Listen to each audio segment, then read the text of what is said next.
Hello, everyone, and welcome to Dr. Bonechill. Before we dive in, make sure to like, subscribe, and turn on the bell. You won't want to miss what's coming. Also tell me, where in the world are you watching from? And is it dark outside yet? Have you ever walked into a hotel room and felt like you weren't alone? That moment when you slide the key card and step across the threshold into a space that thousands of strangers have called home for a night. Strangers who've left behind more than just forgotten toiletries and wrinkled sheets. Hotels are liminal spaces, aren't they? Temporary homes for the lost, the desperate, the celebrating, and the mourning. They're repositories of human emotion, collecting years of joy and sorrow, passion and despair within their walls. And sometimes those emotions crystallize into objects, innocent souvenirs that carry far more than memories. I've spent years collecting these accounts, stories that hotel managers would rather bury in incident reports marked unexplained. Stories from business travelers, honeymooners, and families on vacation who checked out with more than they checked in with. Each tale involves an object, something small, seemingly harmless, that became a gateway to experiences no human mind should have to process. What terrifies me most about these stories isn't the supernatural elements.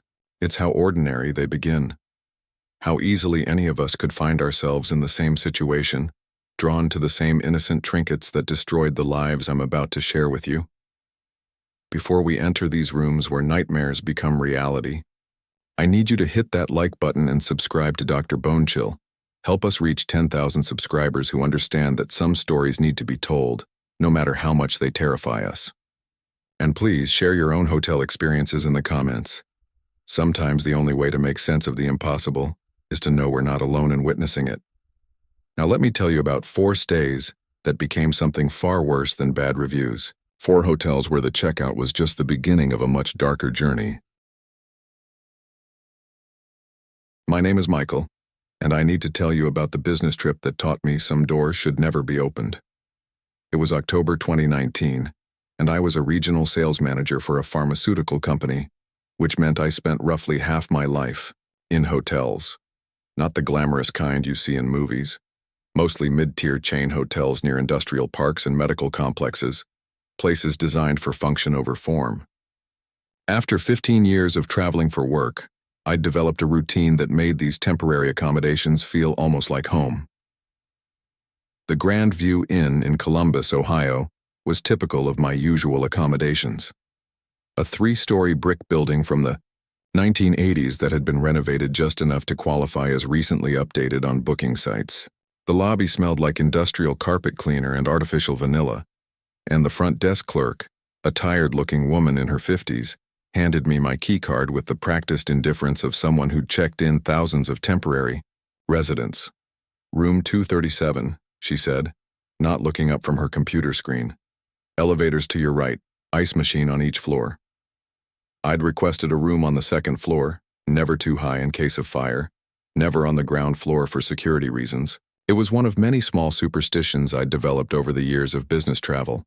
Others included always checking the deadbolt, never using the glasses without washing them first, and immediately adjusting the thermostat to exactly 68 degrees.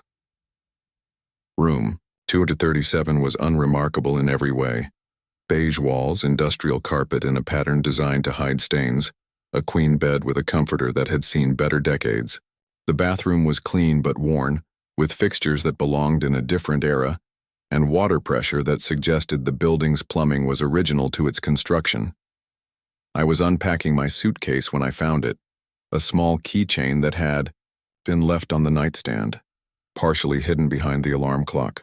It was the kind of cheap souvenir you might buy at a gas station or airport gift shop. A miniature snow globe about the size of a golf ball, with a brass base engraved with Columbus in cursive script.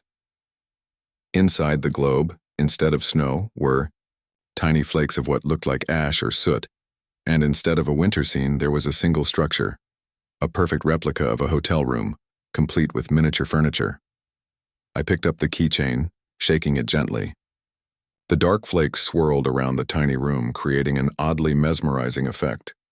The detail inside was remarkable. I could make out a miniature bed, a small television, even what appeared to be a tiny figure lying on the bed. Though it was so small I couldn't be certain.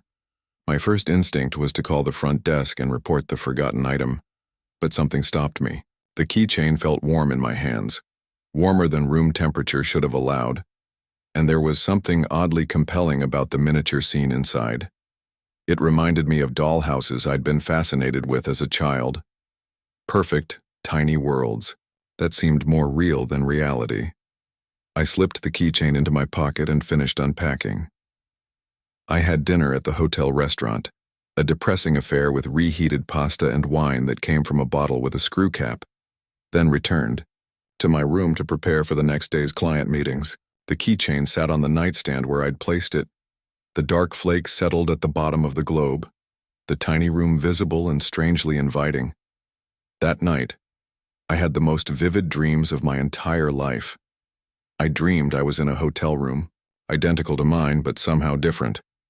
The colors were slightly off, the proportions not quite right, as if someone had recreated the space from memory rather than experience. And I wasn't alone. There was a figure in the corner of the room, indistinct and shadowy, watching me with an intensity I could feel even though I couldn't make out its features. The figure spoke without moving its mouth, its voice echoing inside my head. "Do you like your accommodations?" I tried to respond, but no sound came from my throat. The figure moved closer, and I could see that it wasn't quite human. Its proportions were wrong, its movements too fluid, like a marionette controlled by someone who had never seen a person walk.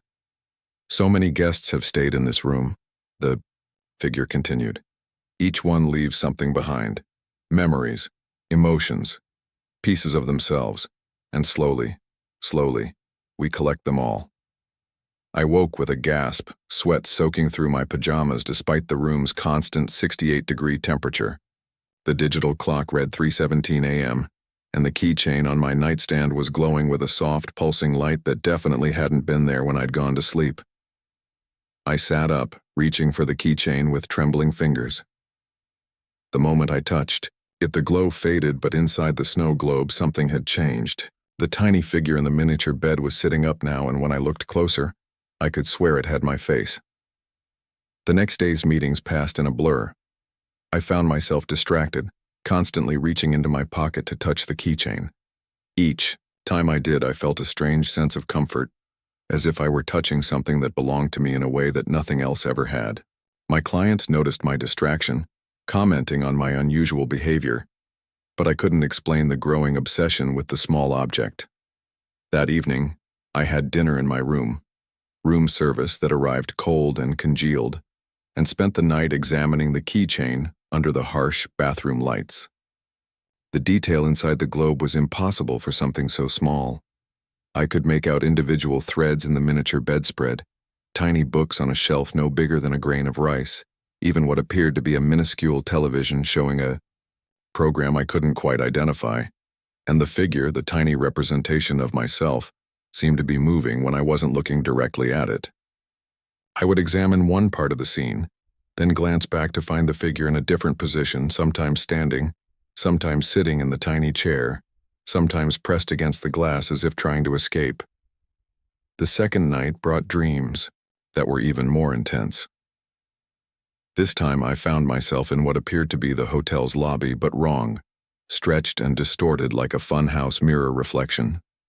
The front desk clerk was there, but her face kept changing, cycling through expressions of welcome, indifference, and something that might have been hunger. "Checking out?" she asked, though I hadn't approached the desk. I'm not ready to leave yet," I heard myself say. Her smile was too wide, showing too many teeth. "Oh, but you've already left, Mr. Patterson. The question is whether you'll take anything with you, or if you'll leave it all behind like the others." Behind her, I could see dozens of snow globes lining the shelves, each one containing a perfect miniature scene. Hotel rooms, all of them, with tiny figures trapped inside.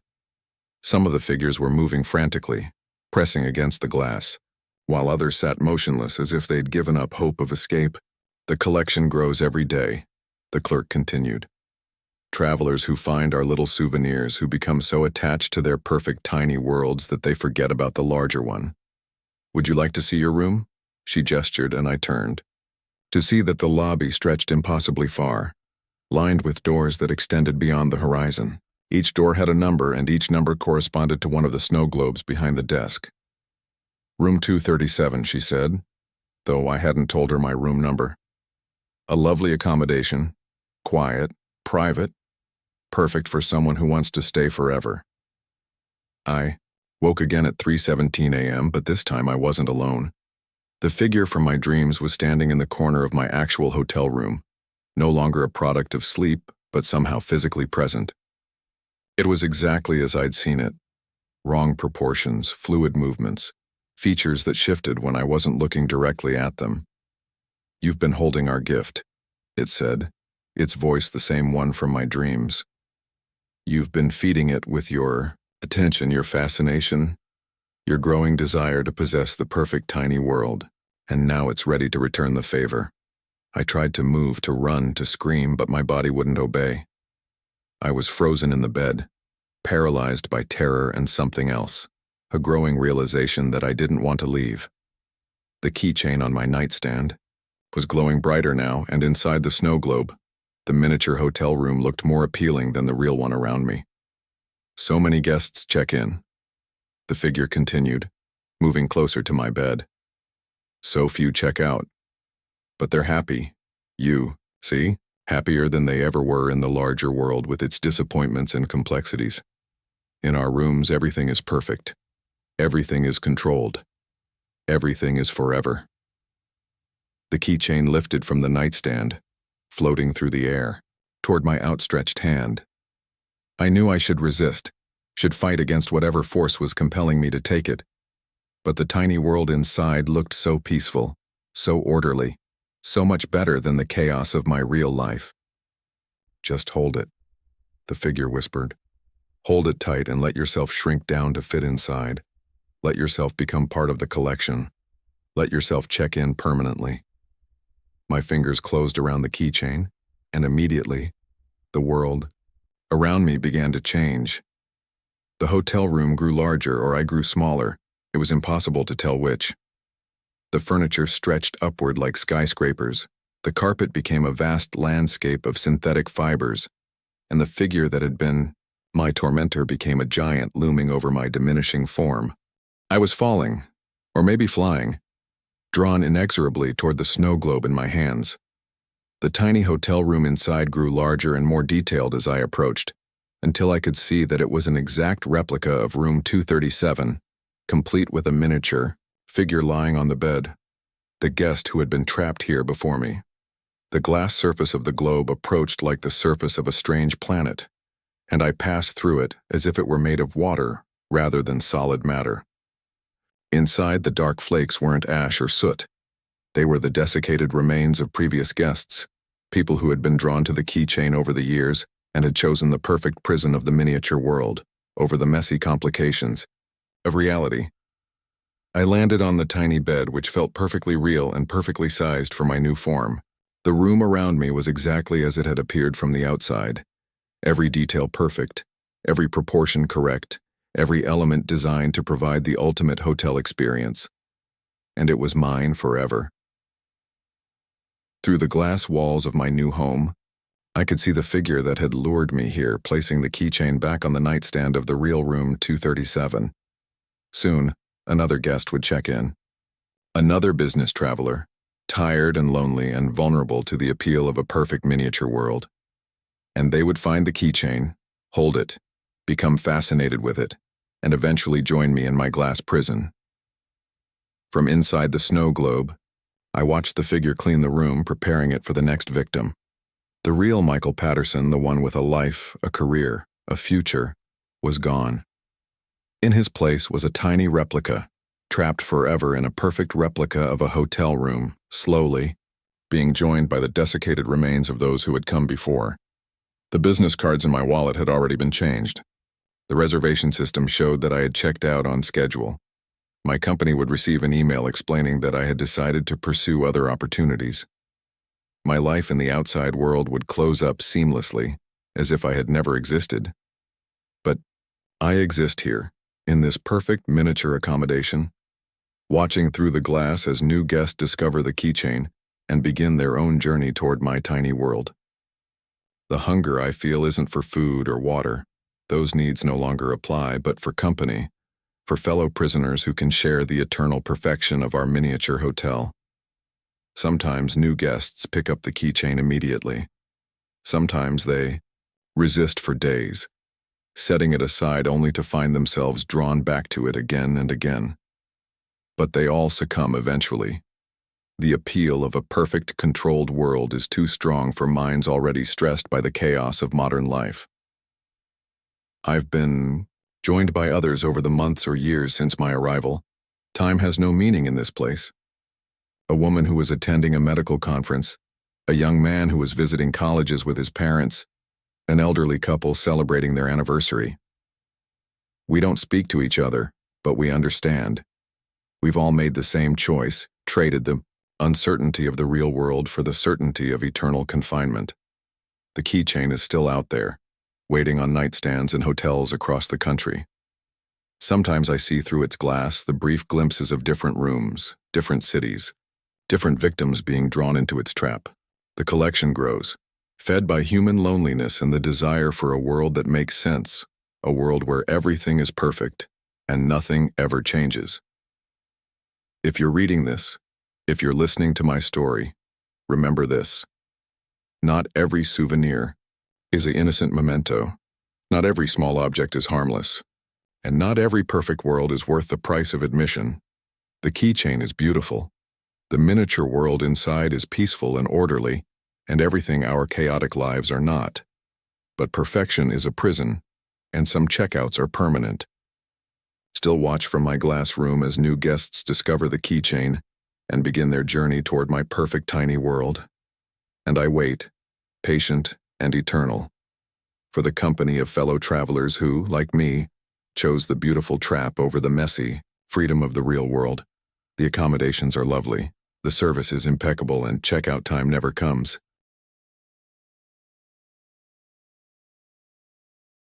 My name is David, and I need to tell you about the weekend getaway that became a permanent reservation I never made. It was March 2020, just before the world shut down, and my wife Sarah and I desperately needed to reconnect. We'd been married for 8 years, but the last 2 had been particularly rough. Miscarriages, job stress, and the kind of slow drift that happens when life becomes more about surviving than living. Our marriage counselor had suggested a weekend, away, somewhere quiet where we could focus on each other without the distractions of daily life. The Willowbrook Inn seemed perfect for our needs. A small bed and breakfast tucked away in the mountains of Vermont, it promised intimate accommodations and a return to simpler times. The website showed a charming Victorian house with wraparound porches, surrounded by maple trees and flower gardens. The reviews spoke of exceptional hospitality, gourmet breakfasts, and the kind of peaceful atmosphere that allowed couples to rediscover what they'd fallen in love with. Sarah made the reservation for the honeymoon suite, laughing as she said it would be like a second honeymoon, a chance to remember who we'd been before life had worn us down. I was skeptical about the romantic cliché of it all, but I had to admit the photos looked inviting, and the idea of a weekend without emails, deadlines, and the constant reminder of our empty spare bedroom sounded like exactly what we needed. The drive to Willowbrook took us through winding mountain roads lined with sugar maples just beginning to show their spring colors. Sarah held my hand as I drove, and for the first time in months we talked about something other than schedules and responsibilities. By the time we pulled into the inn's gravel driveway, I was feeling optimistic about our chances of salvaging what we'd built together. The Willowbrook Inn was every bit as charming as advertised. A 3-story Victorian painted in soft blues and whites with gingerbread trim and flower boxes that would be stunning once filled with summer blooms. The wraparound porch held rocking chairs and a swing, and through the large windows I could see the warm glow of lamplight and the suggestion of comfortable furnishings. The proprietress, Mrs. Chen, greeted us at the door with the kind of genuine warmth that immediately put us at ease. She was in her 60s with graying hair pulled back in a neat bun, and the sort of matronly presence that made you feel like you were visiting a favorite aunt. "Mr. and Mrs. Patterson," she said, consulting a handwritten ledger. "Welcome to Willowbrook.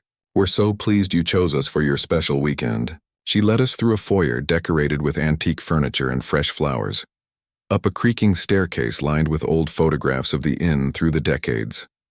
The honeymoon suite was on the second floor, at the end of a hallway carpeted with an intricate Persian runner that looked authentically vintage. Here we are, Mrs. Chen said, unlocking the door with an old-fashioned brass key. Our finest accommodation. I think you'll find everything you need for a romantic getaway. The suite was beautiful in an old-world way that modern hotels couldn't replicate. A 4-poster bed dominated the room, draped with lace curtains and covered with a quilt that looked handmade. French doors opened onto a small balcony overlooking the gardens, and a stone fireplace promised cozy evenings. The bathroom featured a clawfoot tub perfect for the kind of intimate conversations we'd been having too little of lately. The guest book is on the writing desk, Mrs. Chen mentioned as she showed us the room's amenities. We'd love for you to share your thoughts about your stay. So many couples have created beautiful memories here. It's wonderful to read about their experiences. After she left, Sarah and I unpacked our weekend bags and settled in. The room felt like stepping back in time, away from the constant connectivity and stress of modern life. Sarah ran a bath while I built a fire, and for the first time in months we talked without the television on or phones in our hands. That evening, after a dinner of local trout and vegetables from the inn's garden, we returned to our room to find Mrs. Chen had left champagne and chocolate-covered strawberries. Sarah was delighted by the gesture, and as we sat by the fire sharing the treats, I felt something loosening in my chest, the constant tension I'd carried for so long beginning to ease. This was a good idea, I told Sarah, pulling her close, on the small sofa facing the fireplace. We should do this more often, she smiled, the first genuine smile I'd seen from her in weeks. Maybe we will. Maybe things can be different. It was then that I noticed the guest book Mrs. Chen had mentioned. It sat on an antique writing desk in the corner, bound in worn leather with brass corners and a ribbon bookmark. Something about it drew my attention, though I couldn't say why. Let's see what other couples have written, I suggested, reaching for the book. The guest book was thick, clearly decades old, with yellowed pages filled with handwritten entries in various inks and scripts. I opened it to a random page and began reading aloud the romantic sentiments left by previous guests. James and Patricia, 1987. Our anniversary weekend at Willowbrook was magical. We feel like newlyweds again and can't wait to return. Sarah laughed. That's sweet. Read another one. I flipped through more pages, reading entries from couples spanning several decades. Each one spoke of renewed love, rekindled passion, and the transformative power of their time at the inn. The entries were remarkably similar in tone, grateful, loving, optimistic about the future, but as I continued reading, something began to feel off. The handwriting was different from entry to entry, but the sentiments were almost identical. Not just similar in theme, but similar in specific word choices and phrasing. It was as if the same person had written all the entries, carefully changing their handwriting to create the illusion of different guests. David and Rebecca, 1993. Our weekend at Willowbrook saved our marriage. We feel connected again in ways we'd forgotten were possible. Michael and Jennifer, 2001. Thank you for giving us back what we thought we'd lost. We'll treasure these memories forever. Robert and Lisa, 2015. The honeymoon suite worked its magic on us. We're leaving as the couple we used to be. The more I read, the more unsettled I became. The dates spanned over 30 years, but the ink on all the entries looked remarkably fresh, and the paper, despite appearing aged, felt new under my fingers. Sarah, I said, my voice carrying a note of concern I tried to suppress. Look at this. Don't these entries seem strange to you? She leaned over to read with me, her champagne-warmed breath on my neck. Strange how? They're all saying basically the same thing.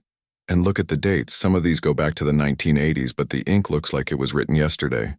Sarah studied the pages, her brow furrowing. Maybe Mrs. Chen preserves them somehow. Treats the pages to keep them from fading. It was a reasonable explanation, but it didn't account for the sameness of the content. I flipped to the very beginning of the book, looking for the earliest entries. What I found made my blood run cold. The first entry was dated 1978, supposedly written by a couple named Thomas and Margaret Wilson, but the handwriting was identical to an entry I'd seen from 2018, supposedly written by different people entirely. Not just similar, identical. The same loops in the letters, the same spacing, the same pressure of pen on paper. "This is the same person," I whispered, showing Sarah the pages. "Look at the handwriting. It's exactly the same, 40 years apart." Sarah examined the entries, her romantic mood beginning to evaporate. That's impossible. Even if someone was forging entries, they couldn't maintain identical handwriting for that long. I continued flipping through the book, comparing entries across the decades. The more I looked, the more convinced I became that the entire guest book was an elaborate fake. Every entry, despite being dated across 40 years and attributed to dozens of different couples, had been written by the same hand. But why would Mrs. Chen create fake guest reviews? And why were they all about couples rediscovering their love? What was the point of such an elaborate deception? "Maybe we should ask her about it," Sarah suggested, though her voice had lost its earlier warmth. "What would we say?" "Excuse me, but we think you've been forging your guest book for decades." That night, despite the romantic atmosphere and beautiful surroundings, sleep didn't come easily. I lay in the four-poster bed, listening to the old house settling around us, thinking about the guest book and trying to find a rational explanation for what we'd discovered. Sarah tossed and turned beside me, equally troubled by our find. Around 2 a.m., I heard voices in the hallway outside our room. Soft murmurs that sounded like conversation, though I couldn't make out individual words. I slipped out of bed and crept to the door, pressing my ear against the wood. The voices were clearer now, a man and woman having what sounded like an intimate conversation. But there was something wrong with the cadence, as if they were reading from a script rather than speaking naturally. "Our weekend at Willowbrook was magical," the woman's voice said. "We feel like newlyweds again." "Thank you for giving us back what we thought we'd lost," the man replied. "We'll treasure these memories forever." I recognized the phrases. They were exact quotes from the guestbook entries. But who was reciting them and why? I carefully turned the doorknob and opened, the door just a crack, peering into the dimly lit hallway. What I saw froze me with terror. Two figures stood at the far end of the hall near the staircase. They appeared to be a middle-aged couple, dressed in clothing that looked like it was from the 1980s. But there was something wrong with them. They stood too still, moved too precisely, and their skin had a waxy, artificial quality that reminded me of department store mannequins. As I watched, the woman turned toward our door, and I saw that her face was blank, not scarred or disfigured, but literally featureless, like an unfinished sculpture. Where her eyes, nose, and mouth should have been, there was only smooth, pale skin. The man was the same, a human-shaped figure with no face, no identity, no individual characteristics beyond the vague suggestion of a person. And they were reciting the guestbook entries in perfect unison, their voices somehow coming from throats that had no mouths. "David and Rebecca, 1993, they intoned together. Our weekend at Willowbrook saved our marriage. We feel connected again in ways we'd forgotten were possible." I slammed the door shut and backed away, my heart pounding so hard I thought it might wake Sarah. But when I turned toward the bed, she was already awake, sitting up with a look of terror on her face. "Did you see them?" she whispered. "You saw them too?" She nodded, tears streaming down her cheeks. I got up to use the bathroom and looked out the window. There are more of them in the garden, dozens of them. All different clothes, different time periods, but all with the same blank faces. And they're all reciting those guestbook entries. I rushed to the French doors leading to the balcony, pulling aside the curtains to look out at the garden. Sarah was right. The manicured grounds were filled with figures, all of them faceless, all of them dressed in the fashion of different eras. They stood in perfect rows like a silent army, their mouths moving in unison, though they had no mouths to move. "We have to get out of here," I said, grabbing our suitcases and throwing our clothes into them without bothering to fold anything. But when I tried the door to our room, it wouldn't open. The handle turned, but the door itself seemed to be held, shut by some invisible force. I threw my shoulder against it, but it might as well have been a solid wall. "The windows," Sarah said, rushing to the French doors. But they wouldn't open either, as if they'd been sealed shut. We were trapped in the honeymoon suite, surrounded by faceless figures reciting fake testimonials about love renewed and marriages saved. And slowly, I began to understand what was happening to us. "The guest book," I said, grabbing the leather-bound volume from the writing desk. "We need to look at the last entry." I flipped to the final page with writing, and what I saw there made my hands shake. The last entry was dated today, written in handwriting I recognized as my own. David and Sarah, March 2020. Our weekend at Willowbrook was magical. We feel like newlyweds again and can't wait to return.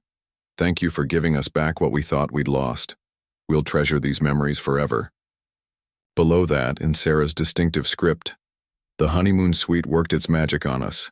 We're leaving as the couple we used to be. We feel connected again in ways we'd forgotten were possible." "I didn't write that," Sarah said, looking over my shoulder. "David, I didn't write any of that." But even as she spoke, I could see her confusion beginning to fade, replaced by something else. Her expression was becoming peaceful, content, as if she was remembering something wonderful rather than confronting something terrifying. "Actually," she said, her voice taking on the dreamy quality I'd heard from the faceless figures in the hallway. "It was a lovely weekend, wasn't it? We did rediscover what we'd lost." "Sarah, no," I said, grabbing her shoulders. "You're being influenced by something. That's not what happened. We found the fake guest book, remember? The faceless people in the hallway." But she was looking at me with the blank smile of someone recalling a perfect memory. "I don't know what you're talking about, darling. We had a wonderful romantic getaway. Mrs. Chen took such good care of us. We should definitely come back." I looked down at the guest book in my hands, and new writing was appearing on the page. Additional entries in our handwriting, describing experiences we'd never had. Romantic dinners we hadn't eaten, conversations we'd never shared, intimate moments that existed only in the fabricated memories being written by invisible hands. The room around us was changing too. The details that had seemed authentically vintage were becoming obviously artificial. Painted plywood instead of antique furniture, printed wallpaper instead of hand-selected patterns, electric fixtures designed to look like gas lamps rather. Then the genuine articles I'd initially admired. And Sarah was changing as well. Her features were becoming less distinct, less individual, as if someone was slowly erasing the characteristics that made her uniquely herself. Her laugh was becoming generic, her smile losing the slight asymmetry that I'd always found charming. "We should write in the guest book," she said, her voice now carrying that same scripted quality I'd heard from the figures in the hallway. "Future guests would love to read about our experience." I tried to resist, but I could feel the same influence working on me. My own memories of the weekend were being overwritten, replaced with the idealized version described in the guest book. The terror and confusion were fading, replaced by warm feelings of gratitude and renewed love. My hand moved toward the pen on the writing desk, and I found myself wanting to add our testimonial to the collection. After all, it had been a wonderful weekend. Mrs. Chen had been so kind. The honeymoon suite had worked its magic on us, just as it had for so many couples before. As I wrote our entry in the guest book, describing the perfect romantic getaway we'd never actually experienced, I caught a glimpse of myself in the mirror above the fireplace. My face was becoming smoother, less defined, the individual features that made me David Patterson slowly being erased. We finished our entry and closed the guest book, satisfied with our contribution to the inn's collection of happy memories. Tomorrow we would check out, return to our lives with renewed love and appreciation for each other. We would recommend Willowbrook to other couples in need of rekindling their romance. But as I packed our suitcases with hands that no longer felt entirely like mine, I realized that the couple who would drive away from the inn wouldn't really be David and Sarah Patterson. We would be generic representations of satisfied customers, our individual personalities replaced with the bland contentment of people who had experienced exactly what the advertising promised. Mrs. Chen was waiting for us in the foyer the next morning, that same warm smile on her face. She looked exactly as she had when we'd arrived, but now I could see the artificial quality that I'd missed before. The way her expressions were just slightly too perfect, her movements just slightly too practiced. "I trust you had a wonderful stay," she said, consulting her handwritten ledger. "Magical," Sarah replied, her voice carrying no trace of the concern she'd expressed the night before. "We feel like newlyweds again." "Wonderful," Mrs. Chen said, making a note in her ledger. "And did you sign our guest book?" "Of course," I heard myself say. We wanted to share our experience with future guests.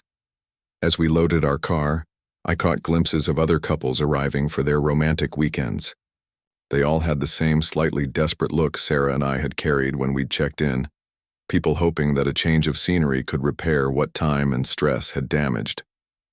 They would find exactly what they were looking for, just as we had. The drive home passed in comfortable silence.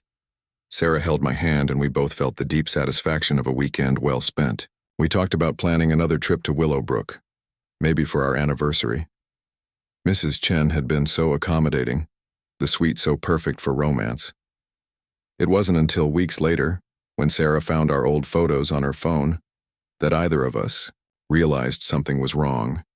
The pictures showed two people who looked like us but weren't quite us, the same general features but somehow flattened, genericized, as if someone had tried to recreate us from a vague description rather than direct observation.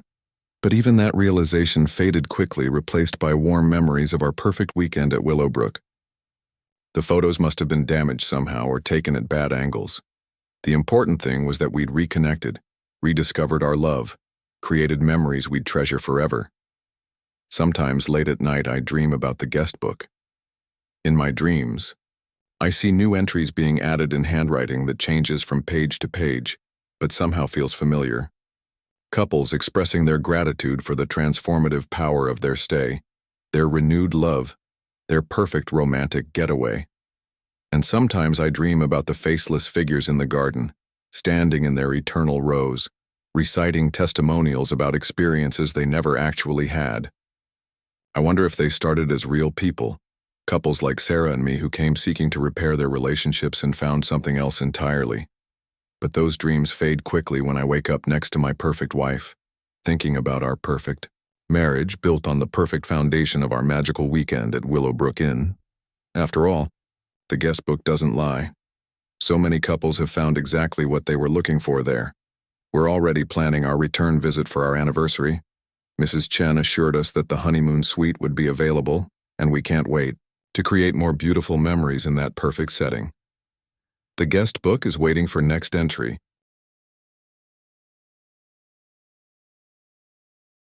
It was September 2021, and I was attending a 3-day medical device conference at the Grand Metropolitan Hotel in Chicago.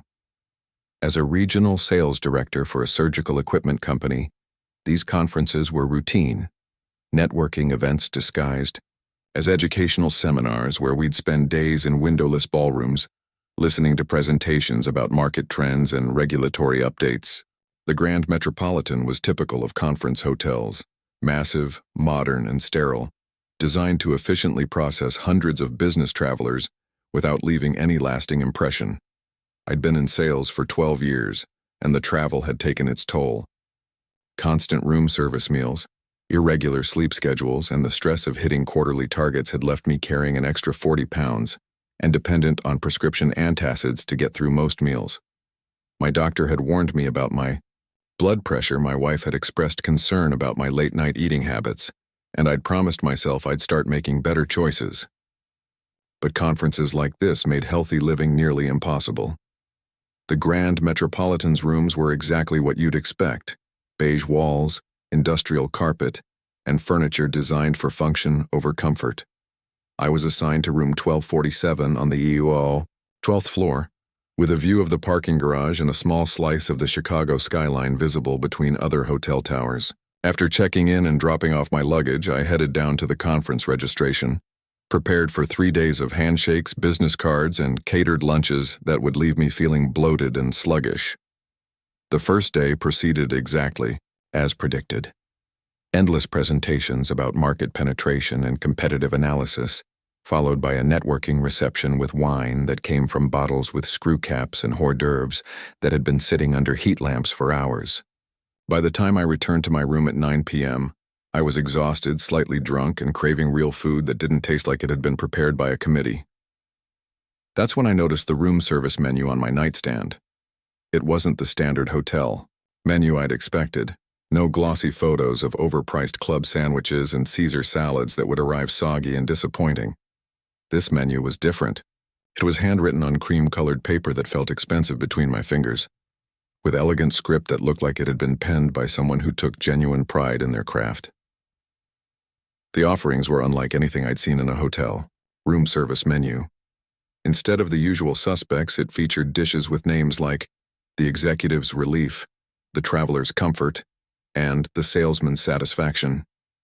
Each item was described in rich, appealing language that made my mouth water just reading it. The Executive's Relief, a perfectly seasoned blend of tender meats and aromatic herbs, designed to ease the tension of difficult negotiations and impossible deadlines, served with a selection of carefully chosen accompaniments that will remind you of home without the complications of actual homecoming. The description was oddly personal, as if whoever had written it understood exactly the kind of stress I was carrying. I flipped through the other offerings, each one seeming to address a specific need I didn't realize I had. The Wanderer's Anchor, for those who have forgotten what it feels like to belong somewhere. A comforting arrangement of familiar flavors that will remind you why you started this journey, even if you can no longer remember your destination. The Achiever's Reward. Success tastes different when you're alone in a hotel room. This carefully crafted selection celebrates your accomplishments while acknowledging the price you've paid for them. The more I read, the more I felt like the menu had been written specifically for me. Each description seemed to capture not just hunger, but the deeper emptiness that I'd been carrying for months. The sense that despite all my professional success, something essential was missing from my life. At the bottom of the menu, in smaller script, was a note.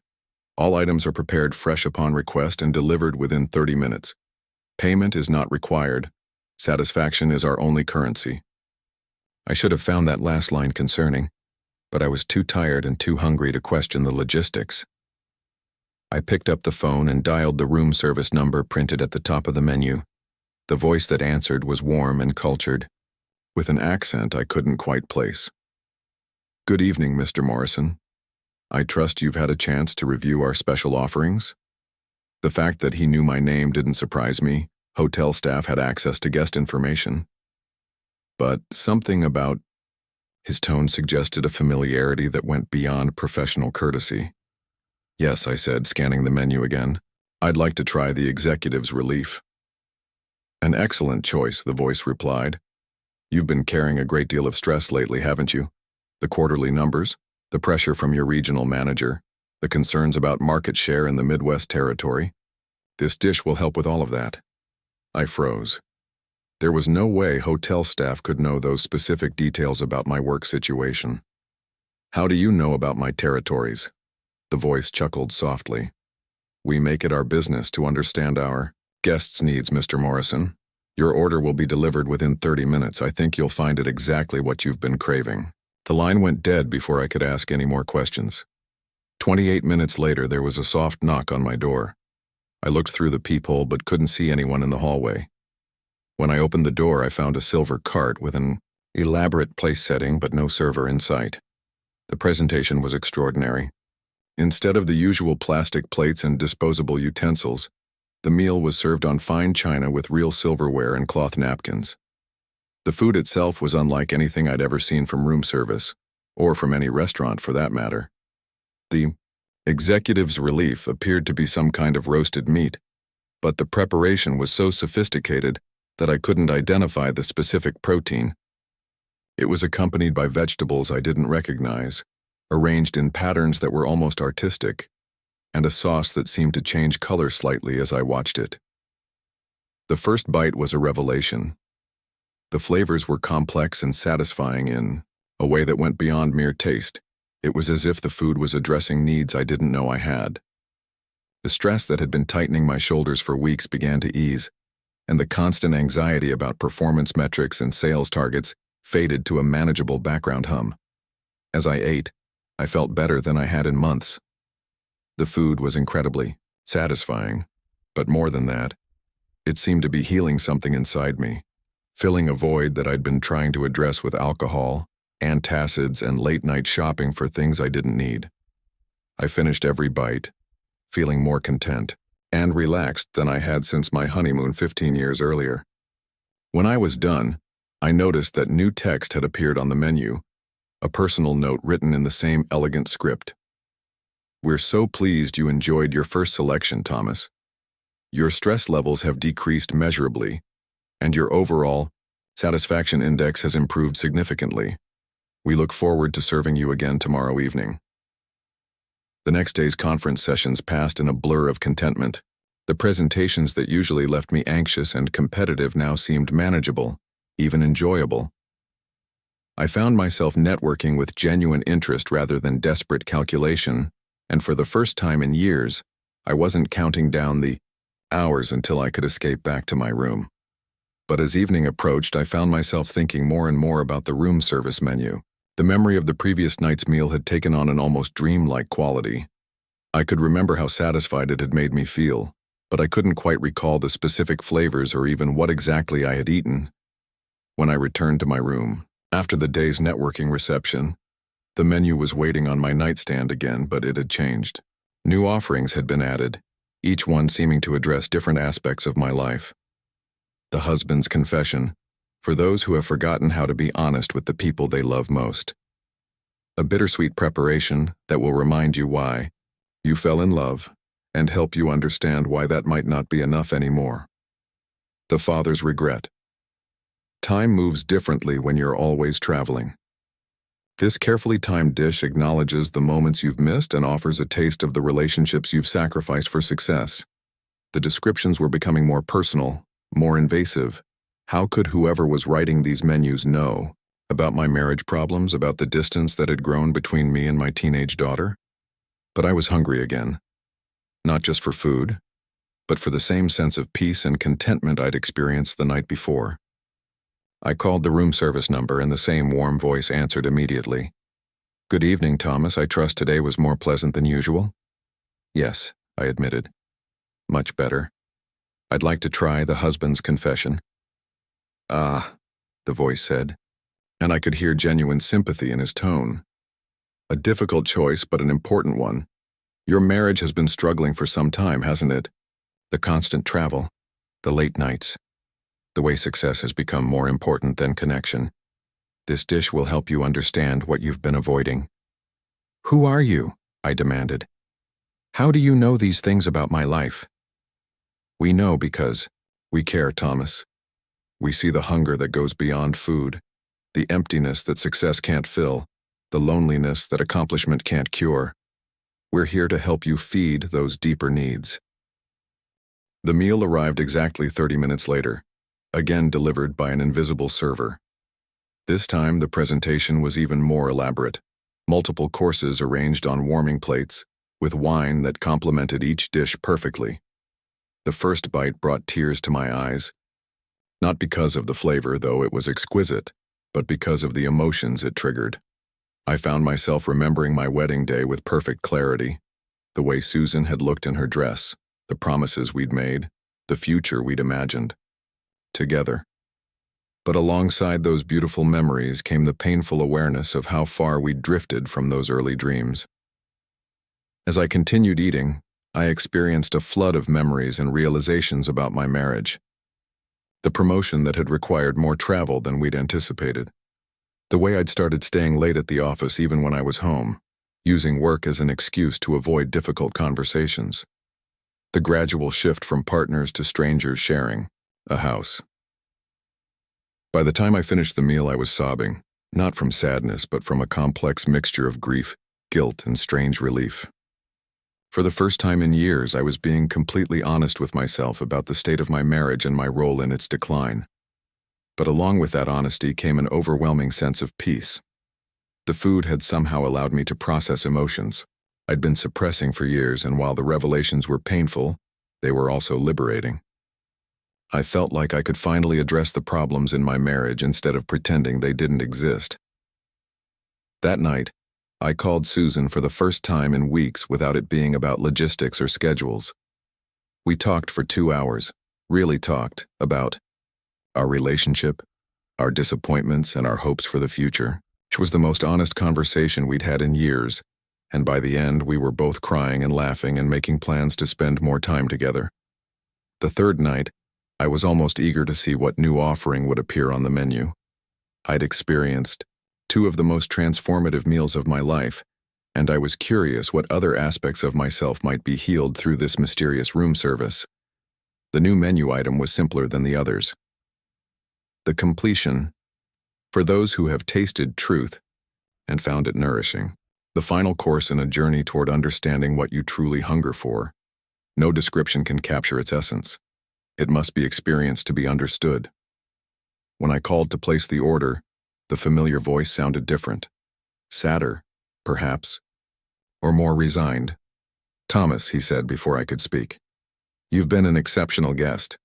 Your capacity for growth and change has been remarkable to witness. Are you certain you want to proceed with this final offering?" "What do you mean, final offering?" "Every journey must have an endpoint, Thomas. You've discovered truths about your stress, your marriage, your priorities. But some hungers, once fully fed, eliminate the need for future nourishment. Are you prepared for that level of satisfaction?" I should have been alarmed by his cryptic warning, but I felt only curiosity and anticipation. The previous meals had been so transformative, so healing, that I couldn't imagine wanting to stop the process. "Yes," I said, "I want to complete the journey." The final meal arrived with ceremony that surpassed even the previous nights. The cart was draped in white linens, and the single dish was presented under a silver dome that seemed to glow with its own light. When I lifted the dome, I found something that defied description, not because it was strange or alien, but because it was so perfectly suited to my needs that my mind couldn't quite process it. The first bite brought instant, complete satisfaction. Not just of hunger, but of every want, need, and desire I'd ever experienced. It was as if every meal I'd ever craved, every comfort I'd ever sought, every pleasure I'd ever imagined was distilled into that single dish. As I ate, I felt myself changing at a fundamental level. The constant hunger that had driven me throughout my career, the need for more sales, more recognition, more success, simply vanished. The anxiety that had plagued me for years dissolved. The restlessness that had made me check my phone constantly, seek entertainment constantly, consume constantly, just stopped. When I finished the meal, I felt perfectly content for the first time in my adult life. I had no desire to check email, no urge to call clients, no need to eat or drink or distract myself with television. I simply sat in the hotel chair, completely satisfied with existence itself. Hours passed, or maybe days. Time had lost its urgency. Hotel staff knocked on my door occasionally, but I felt no need to answer. The conference continued without me, but I felt no anxiety about missed opportunities or networking sessions. My phone rang with calls from my office, from clients, from Susan, but I felt no compulsion to respond. I was perfectly, completely, eternally satisfied. It wasn't until the hotel manager entered my room with security that I realized how much time had passed. According to them, I'd been missing for 4 days. I'd missed the entire conference, failed to check out on schedule, and hadn't responded to any calls or messages. But I felt no concern about any of that. I tried to explain about the transformative meals, about the healing I'd experienced, about the perfect satisfaction I'd achieved. They looked at me with growing alarm as I described the room service menu and the mysterious voice that had guided my journey. "Sir," the manager said gently, "we don't have a room service menu like the one you're describing. Our room service operates from the main kitchen. And we certainly don't offer personalized dishes based on guests' psychological profiles. They showed me the actual room service menu from my room, a standard hotel offering of sandwiches, salads, and overpriced entrees. There was no cream-colored paper, no elegant script, no offerings designed to address emotional needs. But the meals, I insisted. The china, the silver cart, the way they made me feel. The manager and security exchanged concerned glances. Mr. Morrison, according to our records, you haven't ordered room service at all during your stay. There are no charges on your account, no delivery logs, no interaction with our catering staff. They convinced me to seek medical attention, concerned that I might be experiencing some kind of breakdown or psychotic episode. The doctors found nothing physically wrong with me. In fact, my blood pressure was the best it had been in years, and I'd somehow lost 15 pounds during my 4-day fast. But the psychological evaluation was more troubling. I couldn't stop talking about the meals, about the satisfaction I'd experienced, about the complete contentment that still filled me. The psychiatrist diagnosed me with a stress-induced psychotic break, possibly triggered by the pressure of the conference and my underlying anxiety about work and marriage. They kept me under observation for a week, during which I felt no hunger, no thirst, no discomfort of any kind. I was perfectly content to sit in the hospital bed feeling completely satisfied with existence. The doctors were baffled by my lack of appetite and my persistent claims about the magical room service. Eventually, they released me with a prescription for antipsychotics and a recommendation for ongoing therapy. I returned home to Susan, who was both relieved and terrified by the change in me. The driven, anxious man she'd married had been replaced by someone who seemed completely at peace with everything, including the deterioration of our marriage and the potential end of my career. Because that's what happened. The perfect satisfaction I'd achieved eliminated my desire for professional advancement, financial security, or personal achievement. I felt no motivation to return to work, no anxiety about our mortgage payments, no concern about our daughter's college tuition. I was perfectly content to exist without striving, to be without becoming. Susan tried to understand, tried to help me reconnect with my previous ambitions and concerns. But how do you explain to someone that you've achieved complete satisfaction, that every hunger has been fed so thoroughly that the very concept of wanting something more has become incomprehensible? I lost my job, of course. When you stop caring about sales targets and client relationships, your performance suffers accordingly. We lost our house, our savings, our carefully planned future. Susan left me, taking our daughter to live with her sister while I remained in a small apartment, perfectly content with my diminished circumstances. The doctors increased my medication, convinced that my persistent contentment was a symptom of severe depression masked by delusion. But I wasn't depressed. I was satisfied in a way that goes beyond human experience. I had tasted something that filled every void, answered every need, completed every desire. Sometimes I wonder about the other guests at the Grand Metropolitan, whether any of them have experienced the same transformative room service. I've tried to return to the hotel, but they won't allow me on the property.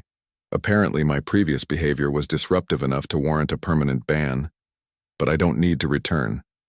The satisfaction I achieved that night has never faded.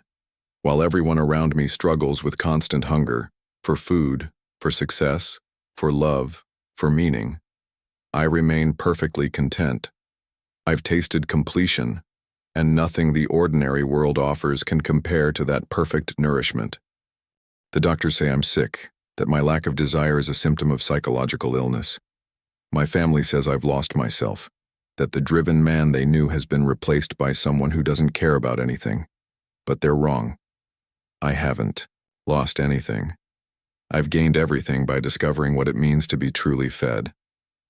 The room service menu is still out there in some form, waiting for guests who hunger for more than food. And when they find it, when they taste what I tasted, they'll understand that some appetites, once perfectly satisfied, eliminate the need for all others. I hope they're prepared for that level of contentment. Not everyone is strong enough to handle complete satisfaction.